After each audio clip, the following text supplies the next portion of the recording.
혹시 그 스필오버 효과란 말을 들어보신 적이 있습니까? 영어에서 우리 젊은 사람들은 좀 이해를 할 수 있을 것 같은데, 스필오버, 스필은 흐르다, 오버는 넘치다. 그래서 넘쳐 흐르는 효과, 스필오버 효과라는 것이 있습니다. 원래 이게 이제 통신 용어인데요. 방송위성 전파가 이제 다른 지역에도 영향을 주게 되면 그 지역 외에 그 가까이 있는 지역국도 혜택을 보게 되는 겁니다. 그래서 부산에서는요, 방송을 틀면 일본 방송이 잘 나온다고 하죠. 일본에서 보내는 방송 전파가 거기까지 오니까 혜택을 받게 되는 거죠. 자, 이런 개념들이 일반 우리 생활 속에서도 두루두루 많이 도입이 됐습니다. 그래서 예를 들어서 농부가 자기 논에 그 논이 너무 말라서 물을 댔습니다. 충분히 물을 댔더니 이게 이 물이 넘쳐서 이 주변에 있는 마른 논에도 다 많은 물을 공급하게 됐다. 그래서 이런 스필오버 효과를 많은 농부들이 누리게 됐다. 뭐 이제 이런 데도 사용을 하는 겁니다. 우리가 살다 보면 사람이 자기 힘만으로 살 수 없는 때가 있습니다. 종종 나는 생각지도 않고 수고도 안 했는데 어떤 사람 때문에 내가 엄청난 큰 혜택을 보는 이제 그런 경우들도 있죠. 일반 사람들은 이런 것들을 재수 좋다고 그렇게 얘기하는데 우리는 그렇게 보지 않고 하나님의 은혜라고 그렇게 얘기합니다. 가령 김연아 선수 한 사람 때문에 혜택을 본 사람들이 굉장히 많거든요. 그리고 2002년 월드컵 축구 우리나라가 4강에 오르는 것 때문에 저희가 2000 몇 년도인가 이란에 제가 비전 트립에 갔을 때 이란 사람들이 저희가 코리아에서 온 줄 알고 전부 다 하는 게 뭐냐 하면 대한민국 짝짝짝짝짝 계속 이걸로 인사를 하더라고. 그래서 야, 이거 참 대단하구나. 우리는 그냥 앉아서 구경한 것 뿐이고 좀 응원한 것 뿐인데 위상이 굉장히 높아졌다. 국민으로서의 자부심을 한껏 높여주는 그런 일들이었다. 근데 심리적으로도 이런 혜택을 누리지만 실제적으로 이런 일들을 통해서 굉장히 많은 혜택을 누리게 되는 겁니다. 세종대왕 한 사람 때문에 지금 우리가 엄청나게 문자 문명에서 큰 발전을 이루어 가지요. 실제로 세상에서는 각 영역에서 이렇게 스필오버 효과를 나타내는 선한 영향력을 흘러 넘쳐서 다른 사람까지도 유익하게 하는 삶을 살아가는 사람들이 많이 있습니다. 그래서 우리도 그렇게 살아야 되겠고, 특별히 우리 청년들, 이제 앞으로 살아갈 인생이 많은 우리 청년들은 여러분이 특별히 그냥 개인적으로 잘 먹고 잘 사는 이것 목표보다도 하나님 나라 안에서 이런 스필오버 효과, 즉 나를 통해서 다른 사람들에게 이 축복이 흘러가도록 하는 이런 축복의 통로로 서는 그런 인생을 살아갈 수 있기를 주님의 이름으로 축원합니다. 자, 오늘 본문에서는 이제 이것과 관련된 내용을 다루고 있습니다. 세상에 나라가 굉장히 많은데 그 많은 나라 중에 어떤 나라는 다른 나라에게 구원의 축복을 주기 위해서 특별히 세움받은 나라가 있다는 겁니다. 그 사명을 받고 세워진 나라가 있다. 그게 바로 유대다, 이스라엘이다. 지금 그 이야기입니다.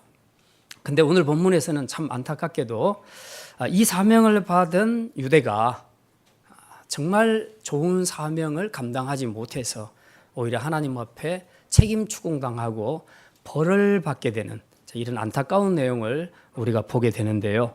도대체 이게 무슨 이야기인지 오늘 배경 말씀부터 함께 좀 살펴보도록 하겠습니다. 오늘 본문 그 1절부터 4절까지 보면요, 행동 예언이 나옵니다. 행동 예언은 제가 말씀드렸죠. 하나님께서 선지자를 통해서 늘 말씀으로 예언을 하시는데 어떤 때에는 말을 되게 안 들으면 좀 알아들을 수 있도록 또 집중하기 위해서 시청각 교육 교재를 사용한다는 겁니다. 그래서 말로 하지 않고 행동으로 보여주는 겁니다. 그래서 이것을 행동 예언이라 혹은 행위 예언이다, 그렇게 말을 합니다. 자, 오늘 본문의 5장 1절부터 4절까지 보면 하나님께서 에스겔에게 이런 행동 예언을 지시합니다. 그게 뭐냐면 에스겔에게 아주 날카로운 칼 가지고 삭도를 삼아서 머리털과 수염을 깎으라고 그렇게 얘기합니다. 지금은 우리 남자분들이 다 면도할 때 뭘로 하십니까?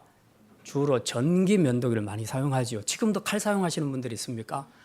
도르코 여러 개 꽂힌 거 말고 제대로 된 칼이 있잖아요. 칼 막 갈아가지고 이렇게 하시는 분이 있습니까? 옛날에는 대부분 다 칼을 갈아서 했거든요. 그런데 하나님이 에스겔에게 이 칼을 잘 갈아가지고 이걸 삭도로 삼아서 머리털도 다 밀고 그리고 이 수염도 다 깎아라. 그러면 이제 털이 많이 나올 거 아닙니까? 이걸 이제 세 등분으로 나누라는 거죠. 구체적으로는 사실 네 등분입니다. 하나는 일부 싸서 옷자락에다가 좀 싸두고 나머지를 갖고 3등분으로 나눕니다. 그래서 3등분으로 나누어서 하나는 성읍 안에서 불살라라. 2절에 보면 트럭 3분의 1은 성읍 안에서 불살라라. 그리고 또 두 번째 3분의 1은 성읍 사방에서 칼로 치라. 그러니까 트럭을 칼로 친다는 게 털을 칼로 친다는 게 무슨 의미가 있겠어요? 근데 상당한 의미가 있습니다. 그리고 마지막 3분의 1은 바람에 다 흩어버려라. 그렇게 행동예언을 주고 있습니다. 자, 이게 무슨 뜻인가 하는 것은 우리가 아까 본문 읽었던 12절에 그대로 해석이 나와 있습니다. 우리 12절 말씀 같이 한번 읽겠습니다. 해석입니다. 너희 가운데에서 3분의 1은 전염병으로 죽으며 기근으로 멸망할 것이요 3분의 1은 너희 사방에서 칼에 엎드러질 것이며 3분의 1은 내가 사방에 흩어버리고 또 그 뒤를 따라가며 칼을 빼리라. 바벨론이 쳐들어와서 예루살렘을 멸망시킬 때 포위할 때에 성 안에서 죽는 그 질병과 기근으로 죽는 사람이 3분의 1, 그리고 사방에서 바벨론 군대에서 칼날에 의해서 죽는 사람이 3분의 1, 그리고 나머지는 간신히 살아서 도망을 하기는 하는데 하나님께서 보니까 그 뒤를 따라가면서 칼을 빼리라.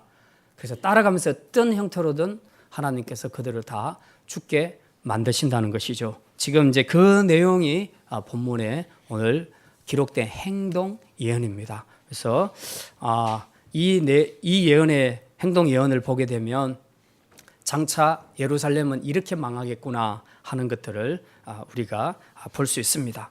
자, 근데 이제 왜 하나님께서는 이토록 자기 백성을 철저하게 아주 잔인하게 심판을 하시는가? 이거 좀 인간적으로 너무한 거 아닌가 하는 또 그런 생각이 들 수가 있습니다. 이제 가끔 우리가 자녀를 키우다 보면 이제 이미 여기는 자녀들이 다 장성한 부모님들이 많은데요. 아직 어린 아기들을 두고 있는 부모님들도 있습니다. 여러분들이 어린 아이들을 키울 때로 한번 돌아가 보십시오. 아이들을 키울 때 매를 한 번도 안 드신 분이 있습니까? 혹시 그런 분이 있습니까? 제가 알기로 한두 분 정도 있는 걸로 알고 있는데 아주 훌륭한 부모님이 있는 걸로 알고 있습니다. 저는 분명히 별로 훌륭하지 못해서 매를 든 적은 있습니다. 근데 별로 많이는 안 들었는데요. 그 매를 들 때 보면 그 부모들이 매를 드는 이유가 있습니다.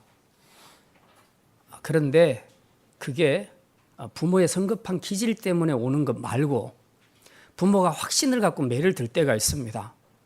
그걸 보면 부모의 가치관 그리고 자녀에 대한 부모의 교육관이 어떤가 하는 것들을 우리가 발견할 수가 있습니다. 어떤 엄마들은 성적이 내려간 만큼 매를 드는 그런 엄마들도 있습니다. 어떤 엄마들은 사고를 치면 매를 듭니다. 어떤 엄마들은 아이가 해야 할 일을 하지 않을 때 정해놓고 매를 드는 그런 경우들도 있습니다. 근데 그 미국에 보면 그리고 유태인들도 그렇고 미국 사람들도 그런데 부모들이 자녀들을 교육하는데 가장 중요하게 생각하는 것이 하나 있답니다. 부모들이 자녀들에게 가장 싫어하는 죄가 뭔지 아십니까? 거짓말하는 거랍니다. 거짓말하면 부모가 화가 나서 매를 든다고 하죠. 그래서 어른이 돼서도 정치인들 중에서 거짓말하는 정치인을 제일 싫어한다고 하죠. 미국 사람들은. 또 우리나라 사람들은 정치인들이 거짓말을 해도 그때뿐이고 매를 드는 척 하다가 나중에는 이제 다시 다 또 받아주죠. 이렇게 그 매를 드는 것을 보면 그 사람의 교육관 혹은 가치관을 우리가 짐작할 수 있는데요. 하나님께서 자기 백성 유다에게 매를 드셨다 했을 때는 도대체 왜 드셨을까? 그 하나님의 입장에서 무슨 관점이 있을 거라는 것입니다. 단지 자기 분을 못 이겨서 하나님이 매를 들고 때리셨는가? 그건 아니라는 거죠. 오늘 우리가 본문을 해석할 때에 이런 부분들을 좀 이해할 필요가 있습니다. 물론 유다에게 매를 든 것은 죄 때문입니다.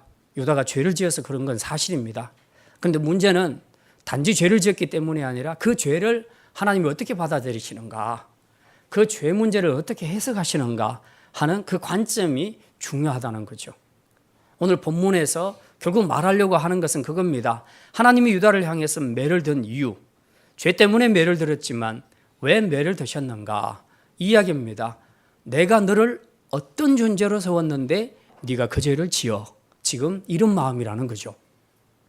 예를 들면 이런 겁니다.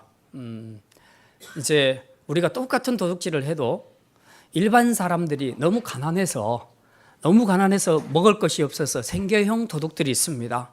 그런 사람이 도둑질을 하는가 하고, 경찰이 혹은 검찰이 도둑질을 하는가 하고 우리가 같이 평가할 수 있겠습니까? 다르겠죠. 예. 최근에 뉴스에 보니까 아주 경악할 만한 일이 있었는데, 정은호 게이트 사건으로 돈 받아 먹은 검찰들 또 수사관들 말고도요, 학원의 그 안정을 위해서 지키라고 파견 보낸 경찰이 학교의 여학생을 성폭행했다는 겁니다. 그런 뉴스가 나왔습니다. 자, 그랬을 때에 우리가 생각할 때에 돈을 받아 먹든지 성폭행을 했든지 일반 사람이 했다고 했을 때 느끼는 감정과, 그리고 검찰이 혹은 그 범죄를 막아야 할 경찰이, 수사관이 그 죄를 지었다고 했을 때 우리 느낌은 확실히 다른 거 아닙니까? 우리 국민들이 너를 어떻게 그 자리에 세웠는데 네가 어떻게 그 죄를 지을 수 있어? 이런 마음이죠. 하나님께서 유다를 향하여 매를 드셨을 때 우리가 볼 땐 너무 잔인하다 싶을 정도로 하나님이 철저하게 응징하셨을 때에 하나님의 그 마음은 무엇이었는가? 내가 너를 어떤 존재로 세웠는데 네가 이런 죄로 내 마음을 아프게 하고 나의 분노를 일으키게 할 수 있느냐 하는 바로 그런 마음이죠. 그래서 오늘은 유다가 하나님 앞에서 무슨 벌을 받았는가, 이걸 우리가 생각하려는 것이 목적이 아니고, 하나님 앞에서 도대체 어떤 존재로 부름을 받았기에 이처럼 하나님 앞에 큰 심판을 당하는가 하는 이 관점에서 우리가 함께 말씀을 생각하려고 합니다. 물론 이제 이것은 이스라엘만의 이야기가 아니라 지금 하나님의 백성으로 살아가는 우리에게도 똑같은 교훈을 줍니다.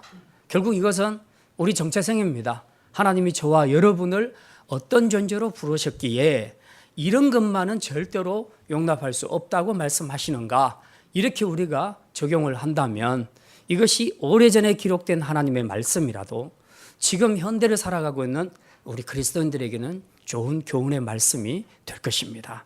자, 그러면 하나님께서 자기 백성을 어떻게 세우셨는가? 오늘 두 가지 말씀 생각합니다. 첫째로, 하나님은 자기 백성을 구원의 센터로, 축복의 통로로 세우셨습니다. 한번 따라합시다. 구원의 센터로, 축복의 통로로 세우셨습니다. 자, 오늘 5절 말씀 정말 그런가 우리 같이 한번 보겠습니다. 같이 읽습니다. 주 여호와께서 이와 같이 이르시되 이것이 곧 예루살렘이라. 내가 그를 이방인 가운데 두어 나라들이 둘러있게 하였거늘. 하나님께서 예루살렘을 두시는데 그 포지션을 어디다 두었다? 이방인들 가운데 센터에다가 두었다. 그리고 그 둘레에는 이방 나라들이 있도록 하나님이 그렇게 배치를 시키셨다. 그렇게 말씀하고 있습니다. 이건 그냥 우리가 지리책을 펴놓고 이스라엘이 중앙에 있구나 이렇게 생각하는 의미가 아닙니다. 이건 굉장히 중요한 의미가 있는데, 하나님께서 이 세상을 구원하기 위한 구원의 프로젝트를 진행하는 데 있어서 센터로 하나님이 이스라엘, 유다를 삼으셨다는 그런 얘기입니다. 그래서 하나님의 이 세상을 향한 구원의 프로젝트에 말하자면 이스라엘은 주연으로 캐스팅됐다, 그렇게 말할 수가 있죠. 사실 이제 영화 배우들이나 연예인들이나 보면요, 이렇게 무명 시절을 오래 겪는 보내는 사람들이 굉장히 많이 있습니다. 그러다가 어떤 경우에 갑자기 어떤 사건을 계기로 이제 주연으로 발탁되는 그런 경우들도 있습니다. 그런 사람들은 성공한 사람들이죠. 그런데 처음부터 끝까지 무명으로 살다가 끝나는 그런 연예인들도 엄청 많이 있죠. 자, 그런데 그런 사람들이 어느 날 어떤 계기로 해서 주연으로 캐스팅된다면 얼마나 기쁘고 영광스럽겠습니까? 자, 하물며 우리가 세상을 구원하는 구원 역사의 프로젝트의 그 센터로 그 주인공으로 캐스팅됐다면 이게 얼마나 영광스럽고 기쁜 일이겠습니까? 이제 주역으로 캐스팅된 이 이스라엘을 통해서 하나님은 구원 역사를 시작하셨고 그리고 계속 진행하실 겁니다. 그리고 이 이스라엘을 모태로 해서 세상을 구원할 메시아가 탄생하게 될 것입니다. 이제 바로 이런 중요한 역사적인 사명을 띠고 이스라엘은 하나님 앞에 세움을 받았습니다. 이제 세상 열방들은 이 이스라엘이라는 나라를 통로로 해서 세상을 구원하는 하나님의 말씀을 듣게 되고 또 복음을 듣게 될 것입니다. 이게 바로 이스라엘이 센터로 세움받은 이유였다. 이것이 바로 사명자로서의 정체성이다 하는 것을 우리에게 보여주고 있습니다. 그런데 이 말씀은 그냥 전혀 새롭게 지금 에스겔을 통해서 주시는 말씀이 아닙니다. 이거는 이미 오래전에 하나님께서 아브라함에게 주셨던 말씀을 바꾸어서 하신 내용입니다. 창세기 12장 2절부터 3절 우리 거기다 펴놓으시고요. 에스겔 5장 접어놓으시고 창세기 12장 잠깐 봅니다.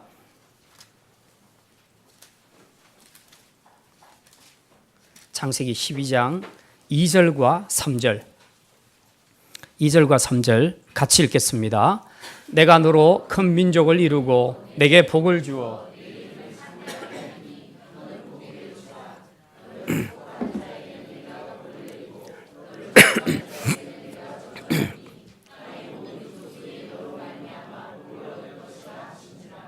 아멘. 예. 자, 아브라함에게 주신 말씀 요약하면 이겁니다. 내가 너를 불러서 나라를 만들 것이다. 너는 복이다. 그리고 내가 너에게 주는 복은 계속 흘러서 세상 민족, 모든 민족에게 흘러가게 될 것이다. 이게 무슨 얘기입니까? 장차 너를 통해서 세상을 구원할 메시아가 올 거다. 그리고 이 메시아를 통해서 열방이 주님 앞에 구원받고 또 축복받는 인생을 살게 될 것이다. 지금 그 이야기를 하는 거죠. 그 이야기를 지금 이 에스겔에서 5장 5절에서 바꾸어서 한 이야기입니다. 이게 결국 같은 이야기입니다. 이제 하나님께서는 세상에 복을 주기 위해서 아브라함을 통해서 이스라엘을 만드시고 그리고 이스라엘을 통해서 열방에 복을 주시려는 구원의 역사를 지금까지 진행하고 계셨습니다. 그렇기 때문에 이스라엘은 자기가 어떤 존재인가를 잘 기억하는 것이 굉장히 중요합니다. 연극을 시켜놨는데 주연을 맡겨놨는데 자기가 주연인지 엑스트라인지 뭘 해야 되는지도 모르고 그냥 까불거리고 놀고 있으면 안 된다는 겁니다. 하나님께서 이 이스라엘에게 주역의 자리를 맡겨놓으셨습니다. 물론 진짜 주인공은 예수님이시죠. 그러나 예수님이 오시기까지 이 구원의 역사, 이 프로젝트에는 가장 중심 역할을 하는 것이 바로 이스라엘입니다. 그래서 이스라엘의 연기는 굉장히 중요합니다. 최선을 다해서 열연을 해야 되는 것입니다.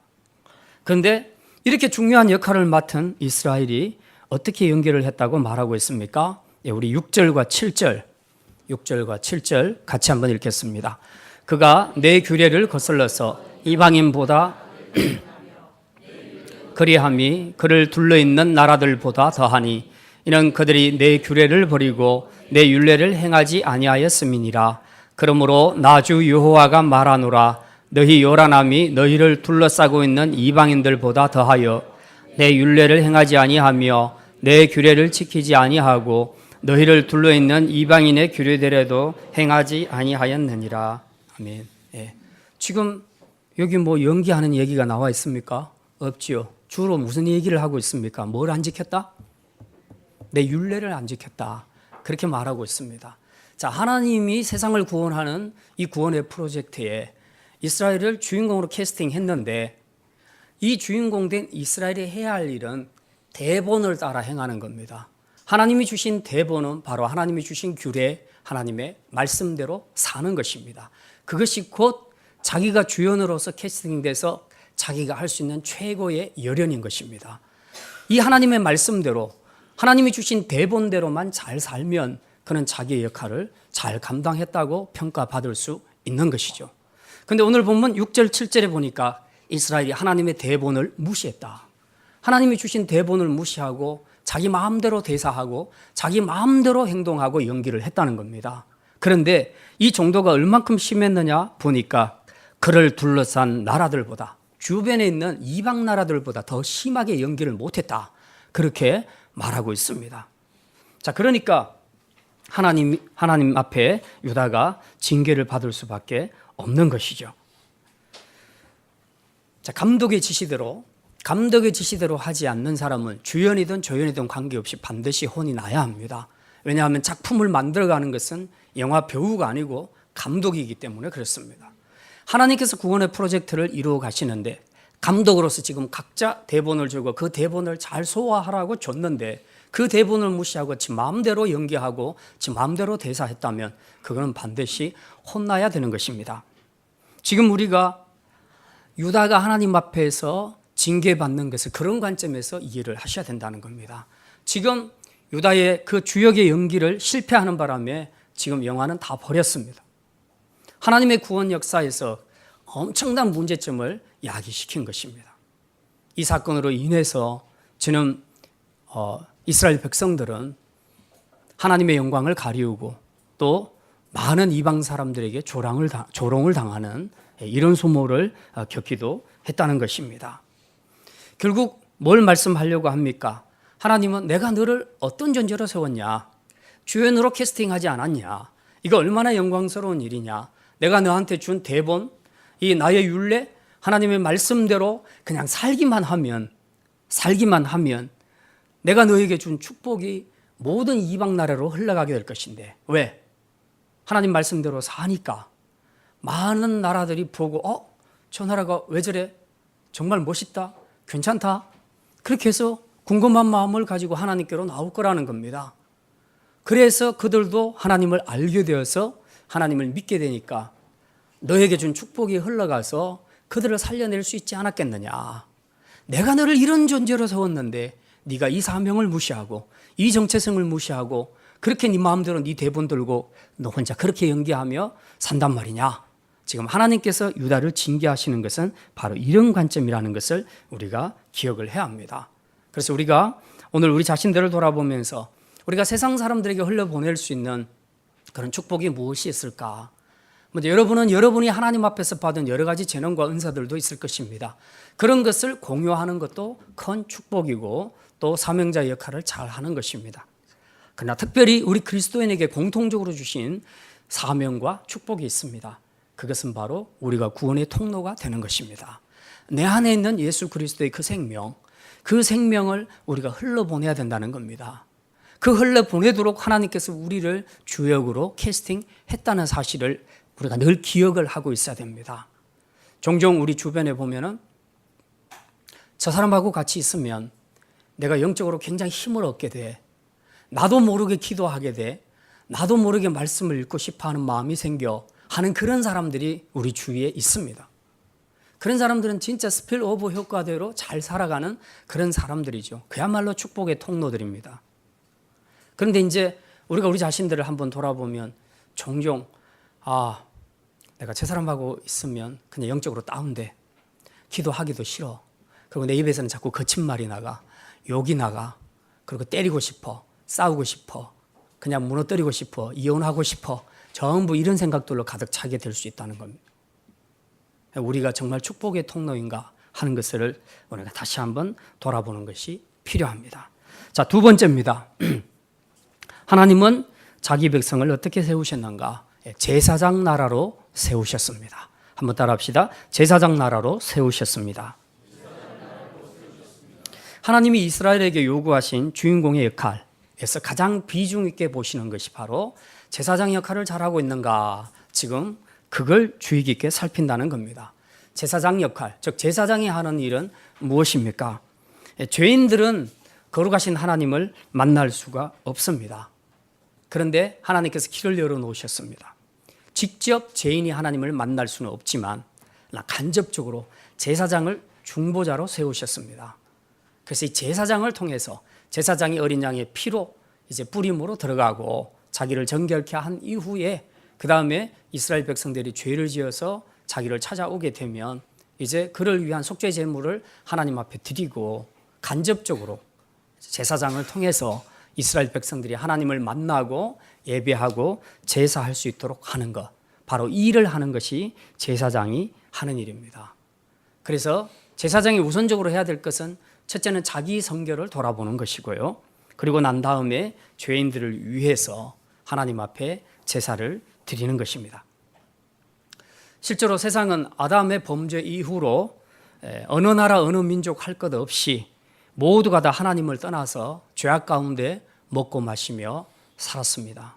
그러니까 자신들이 죄인인지도 의식도 하지 못하고 살아가고 있습니다. 그러니까 하나님을 찾을 이유도 없고 찾고 싶은 생각도 없고 찾을 줄도 모릅니다. 우리는 이미 하나님을 만났기 때문에 당신은 하나님을 만나면 살 수 있어 그렇게 말하지만 그 사람들은 여전히 그것에 대해서 무지하다는 것입니다. 그러면 지금 하나님을 알지 못하는 사람들을 향해서 우리가 뭘 할 수 있겠습니까? 제사장 역할을 해야 되는 것이죠. 그래서 그렇게 하려면 먼저 그들을 하나님께로 인도해내야 됩니다. 하나님을 소개해야 됩니다. 하나님이 하신 일, 하나님의 성품, 그런 것들을 다 소개하면서 우리가 하나님 앞에 죄인이라는 것을 스스로 깨닫고 고백할 수 있도록 만드는 것, 그것이 바로 제사장이 해야 할 일인 것입니다. 이 역할을 맡은 것이 나라들 중에서는 바로 이스라엘입니다. 그러므로 제사장 된 이스라엘은 마땅히 자신부터 죄와 구별된 거룩한 삶을 살아야 했습니다. 그래야만 자신의 삶을 통해서, 거룩한 삶을 통해서 하나님이 누구신가를 보여줄 수 있게 되고, 그리고 열방으로 하여금 거룩하신 하나님께로 나올 수 있는 마음의 동기를 부여할 수 있게 되는 것입니다. 자, 한마디로 제사장 나라는 어떤 나라인가? 거룩함을 통해서 세상에서 빛과 소금의 역할을 감당하는 것, 그것이 바로 제사장 나라 역할이라는 것입니다. 그래서 이 세상에 많은 나라들이 있지만 하나님은 딱 한 나라를 모델로 정하셨습니다. 모델이라는 것은 모든 사람을 다 세울 수 없으니까 가장 잘 어울릴 만한 사람을 세워서 그 옷을 입히고 걷게 해서 모든 사람들이 나도 저 옷을 입어야지, 또 나도 저렇게 살아야지 하고 공감대를 얻게 하도록 세운 것이 모델입니다. 하나님께서는 이스라엘을 제사장 나라로 모델로 세우셨다는 것입니다. 따라서 이스라엘에게는 다른 나라하고 다른 그런 특별한 수준의 그런 높은 거룩성과 그리고 도덕성이 요구되는 것은 너무나 당연한 일입니다. 하지만 이런 사명에도 불구하고 이스라엘은 제사장 나라로서 거룩하게 살지 않았다고 오늘 본문에 그렇게 이야기하고 있습니다. 오히려 이들은 거룩하신 하나님을 모독하며 예배와 제사를 모독하는 일을 했습니다. 자, 어떻게 했는지 한번 봅시다. 11절입니다. 5장 11절 같이 읽습니다. 그러므로 나 주 여호와가 말하노라.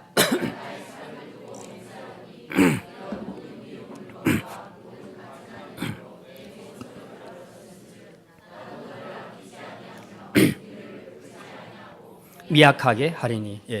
이스라엘이 뭘 했냐 하면 모든 미운 물건과 모든 가증한 일로 하나님의 성소를 더럽혔다, 그렇게 얘기하고 있습니다. 모든 미운 물건이라는 것은 우상을 얘기하고요, 모든 가증한 일이라는 것은 우상에게 제사를 드리는 일을, 우상 숭배하는 일을 말합니다. 이 유다 말기에 가면요, 성전 안에 이방 신들, 잡신들이 전부 다 들어오잖아요. 다 들어와서 감히 하나님의 성전에서 이방 신들에게 제사 지내는 이런 엄청나고 참담한 죄악들이 행해졌습니다. 우리가 열왕기 하나 이런 일들, 그 기록을 통해서 우리가 잘 알 수가 있습니다. 제사장 나라가 뭡니까? 거룩하신 하나님을 자기의 삶 속에서 드러내야 됩니다. 자기 삶 속에서 드러내서 이방 나라들이 그걸 보고 진짜 니네들이 믿는 하나님은 거룩하신 분이구나. 니네들이 정말 경건하고 거룩하게 사는 걸 보니까 니네들 신이 정말 그 신이 맞구나.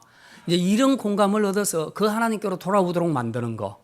그래서 그 하나님 앞에서 혹은 이스라엘 백성들의 삶 앞에서 자신들이 얼마나 죄인인가를 보게 하는 것. 그것이 바로 제사장 나라가 해야 할 일이었다는 겁니다. 그런데 그들은 그렇게 하지 않고 오히려 더 여호와의 성전 안에서 우상들, 가증한 것들, 미운 것들을 갖다 놓고 그것을 섬겼다고 그렇게 고발하고 있습니다. 사실 최근까지 우리 한국 교회가 많은 세상 사람들에게 손가락질 받고 욕을 얻어먹는 이유 중에 하나가 바로 이겁니다. 신학적인 용어로 표현하면 제사장 나라 역할을 못하는 겁니다. 제사장에게 요구되는 거룩한 삶, 이 도덕적인 수준의 그 삶을 살아내지 못하는 겁니다. 안 믿는 불신자들하고 똑같고 어떤 경우는 더 심합니다. 그러니까 한국 교회 그리고 한국 교회 목회자들 그리고 한국 교회 성도들, 즉 하나님의 백성들과 교회들이 세상에서 빛과 소금이 아니라 오히려 믿지 않는 불신자들하고 전혀 다를 바 없는 그런 거룩을 상실한 타락한 삶을 살고 있다는 거죠. 그런 것들이 이방의 눈에 비치기 시작할 때에 전혀 감동이 오지 않고 그리고 자기가 예수를 믿어야 할 이유를 발견할 수가 없게 되는 것입니다. 그러니까 이거 어떻게 생각하면 굉장히 심각한 것이고요. 우리는 정말 많이 반성을 해야 됩니다. 어쩌면 여러분의 입에서 나오는 말, 여러분의 행동 하나 때문에 누군가가 예수 믿으려고 작정하다가 그만둔 일이 있었을지도 모릅니다.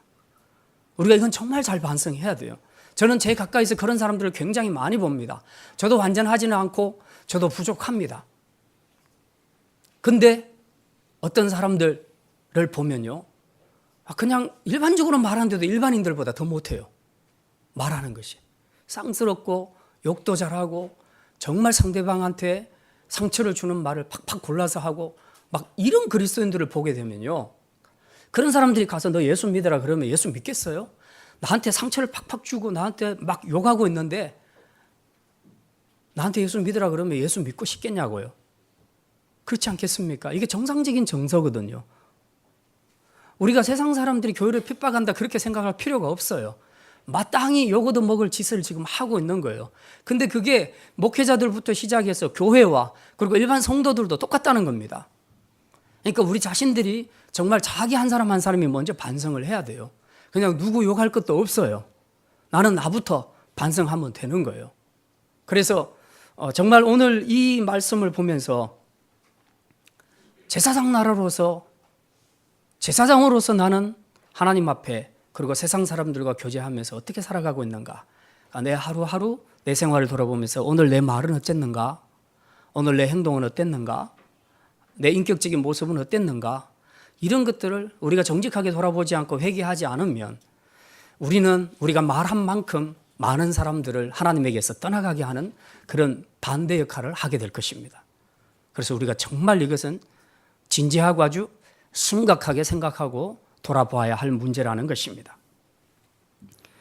이제 그동안 우리가 세상 사람들과 같이 살면서 특별히 하나님은 세상 사람들, 이방 나라들 가운데 센터에 우리를 두셨는데, 그랬다면 센터는 모든 주변 사람들이 제일 잘 볼 수 있는 곳이 센터입니다. 그렇기 때문에 누구보다도 우리는 모델의 역할, 모범이 되는 삶을 살아야 한다는 것이죠. 저는 율법적인 것을 이야기하는 것이 아닙니다. 일반적으로 우리에게 제사장으로서 요구되는 그런 수준의 도덕과 성결이 있다는 겁니다.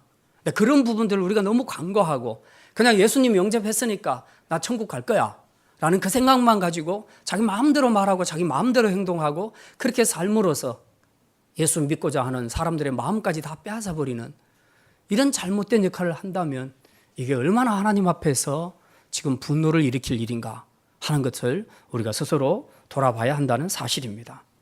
우리가 그동안 살아오면서 혹시라도 우리의 언행에서 우리의 삶에서 나는 하나님이 나에게 주신 이 거룩과 아름다움과 이 사랑을 우리 주변에 있는 이방 사람들에게 흘러보내고 있는가? 스필오버 효과를 확실하게 나타내며 살아가고 있는가? 우리가 그것을 돌아보자는 것입니다. 이제 말씀을 마칩니다. 하나님이 이스라엘을 그리고 저와 여러분을 이방인 가운데 두시고 그들이 우리를 둘러있도록 하신 것은 우리를 구원의 센터, 축복의 통로로 삼으셨기 때문입니다. 그리고 우리를 제사장 나라로 세워서 이제 우리를 통해서 하나님의 거룩하심과 아름다움과 사랑이 나타나서 열방으로 하나님 앞에 나오도록 하기 위함인 줄 믿으시기를 바랍니다. 이걸 지키지 않았을 때에 벌받는 유다의 모습 때문에 우리가 경각심을 갖는 것도 물론 중요하겠지만, 그러나 그보다 더 중요한 것은 그런 부정적인 의미에서 교훈을 받자는 것이 아니고, 정말 나는 하나님께 구원받을 만한 가치가 없는데, 그런 자격도 없는 비천한 죄인인데, 이제 하나님께서 예수 그리스도 안에서 나에게 영원한 생명 허락하시고 하나님의 거룩한 나라로, 제사장 나라로 삼으실 뿐만 아니라 이제 세상을 구원하려는 하나님의 그 큰 프로젝트 가운데 이스라엘을 사용하셨던 것처럼 오늘 나를 이 시대에, 이 동네에서, 이 자리에서, 이 교회에서 하나님이 나를 사용하고 계신다는 것, 축복의 통로로 세우셨다는 것이 얼마나 감사한 일인가. 감사의 마음으로 우리가 하나님의 계명을 지켜야 하는 것입니다. 그래서 이제부터는 이제 우리 생각대로 연기하지 말고 하나님이 주신 대본을 따라 하나님의 규례와 말씀을 따라서 순종함으로써 우리가 맡은 역할을 잘 감당해서 이제 우리 가운데 누리는 예수 그리스도의 생명과 구원의 축복을 주위의 많은 사람들에게 흘러보내는 축복의 통로로 살아갈 수 있기를 주님의 이름으로 축원합니다.